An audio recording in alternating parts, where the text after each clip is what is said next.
지구 내에서 가장 힘센 국가는 어디인가요? 당연히 미국이죠. 부동산으로 돈을 버는 것을 다른 말로 바꿔 말하면 우리나라 돈인 한화를 번다 그거죠. 부동산의 가격은 우리나라 돈인 한화의 가치에 따라 영향을 받습니다. 그리고 그 한화의 가치는 미국 돈인 달러 가치에 영향을 받아요.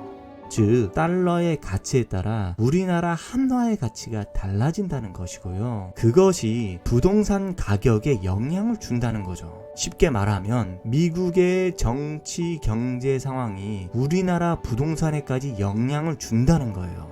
국제 정세가 어느 정도 바닥을 친 것 같고, 그런데 지속적으로 관찰하던 물건 중에 예상보다 아주 저렴한 물건이 나올 경우가 생기거든요. 그때 어떤 감정이 생기는지 알아요? 확신이 생깁니다. 이 확신이란 것이 여러분에게 부를 가져다 주는 거예요. 확신이란 감정은요, 아무 때나 생기지 않아요. 확신이란 감정을 다른 말로 하면 감입니다. 장인들만 가지고 있다는 감입니다. 자식한테도 물려줄 수 없는 게 이 감이라는 거예요. 돈은 물려줄 수 있지만 감은 물려줄 수가 없어요. 부자들은 감이 좋아요. 부자한테 어떻게 부자가 되었나요? 라고 질문하면 운이 좋았어요. 이렇게 말해요. 경매로 싸게 낙찰 받았어요. 그리고 리모델링해서 물건을 내놓아요. 그런데 안 팔려. 낙찰 비용과 리모델링 비용으로 3억 정도 들어간 거예요. 대출 2억 받았는데 한 달 대출 이자만 100만 원씩 나가는 거예요. 두 달, 석 달이 지나도 안 팔려. 시드머니가 하나도 없으니까 발만 동동 구르는 거죠. 남는 돈 하나 없이 원가로 싸게 처분하게 되던지 아니면 마이너스 보고 팔던지 해야겠죠. 그런데도 안 팔리면 정말 힘들어지게 되는 거죠. 그런데 부동산에서 돈 버는 사람들은 뭔가 달라요. 오늘은 그걸 말씀드릴게요. 돈을 버는 국소수의 부동산 전문가들이 실천하는 방법에 대해서 말씀드려 볼게요. 생각나는 대로 말씀드리고 마지막에 정리해 볼게요.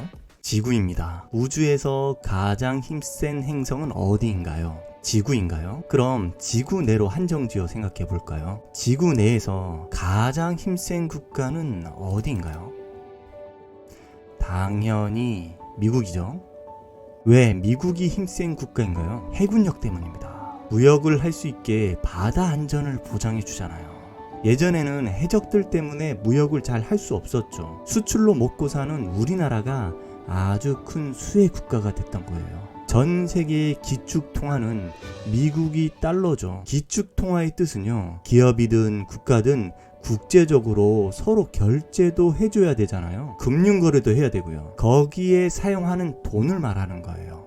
부동산으로 돈을 버는 것을 다른 말로 바꿔 말하면 우리나라 돈인 한화를 번다 그거죠. 부동산의 가격은 우리나라 돈인 한화의 가치에 따라 영향을 받습니다. 그리고 그 한화의 가치는 미국 돈인 달러 가치에 영향을 받아요.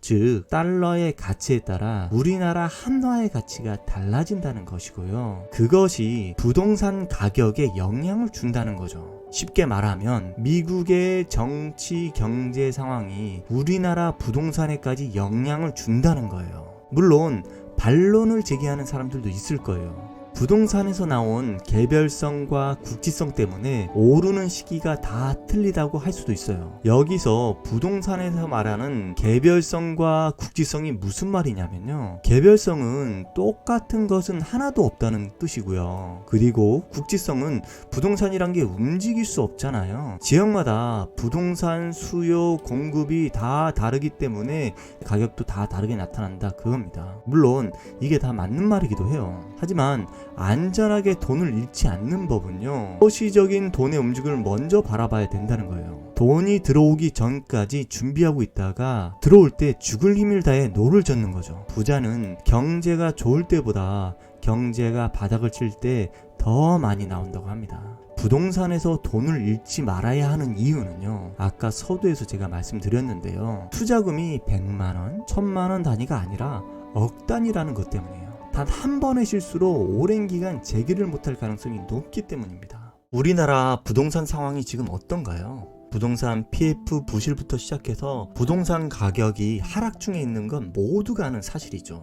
부동산 PF가 무슨 말이냐면요, 부동산 프로젝트 파이낸싱이라고 말하고요, 일반적으로는 돈을 빌리는 사람한테 담보도 받고 해서 은행에서 대출해 주잖아요. 그런데 그런 거 없이 아파트 같은 걸 지을 때 사업성, 즉 미래 수익만 보고 그냥 대출해 주는 걸 말해요. 지금 같은 경기 상황이 와버리면 위험하다는 거죠. 분양이 안 되니까 빌려준 곳이나 빌린 곳이나 전부 위험하다는 거예요. 왜 우리나라 부동산이 저렇게 되었을까요? 미국이 금리를 올렸기 때문이죠. 미국이 왜 금리를 올렸나요? 인플레이션 때문에 올렸죠. 여기서 돈 버는 질문은 무엇일까요? 금리가 예전처럼 초저금리로 빨리 낮아질 수 있을까요? 이게 되어야 한다는 겁니다.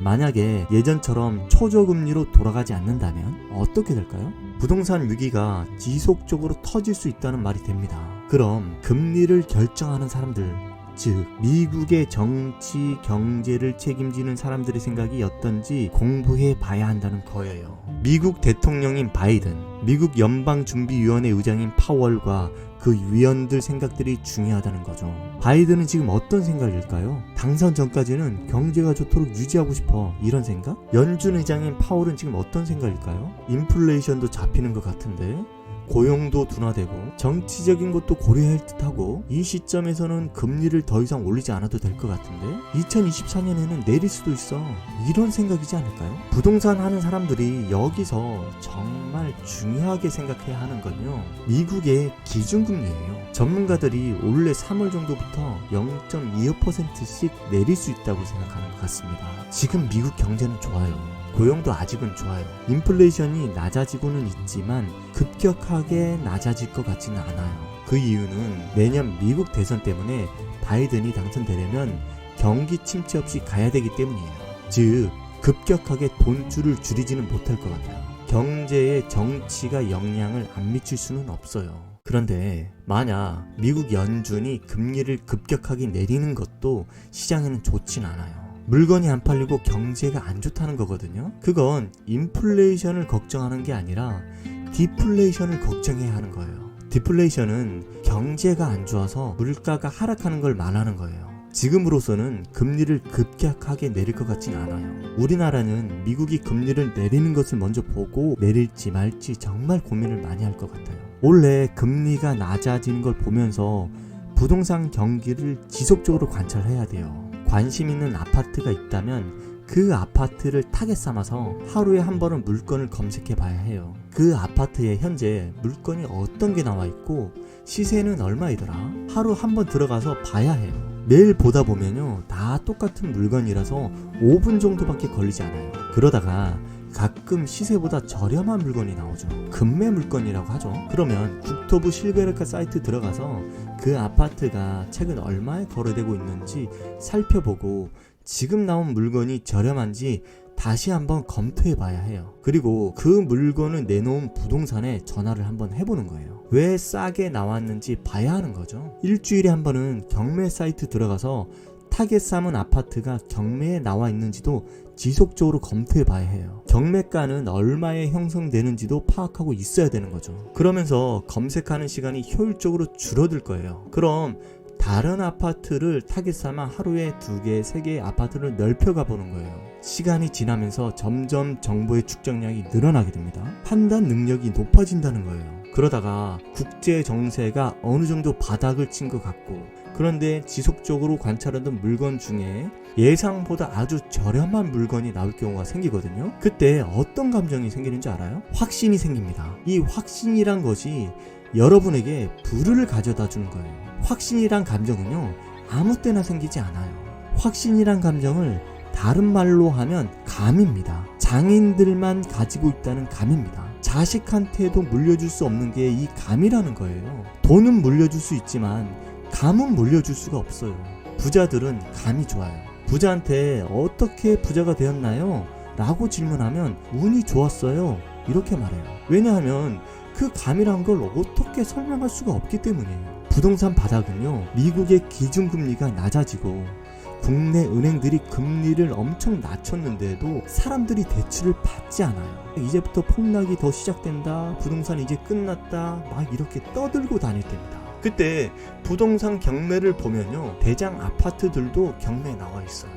경매도 이제 안 된다 이렇게 막 사람들이 떠들 때입니다. 그때 여러분들은 현금을 가지고 여태껏 쌓아놓은 은행 신용을 지렛대 삼아 대출을 받고 매수를 해야 한다는 거죠. 말이 길어졌는데요. 다음 편에도 이와 비슷한 주제를 가지고 한번 더 논의해 볼게요. 정리하자면 시야를 넓게 바라봐야 한다. 지구에서 지금 사는 동네까지. 감사합니다.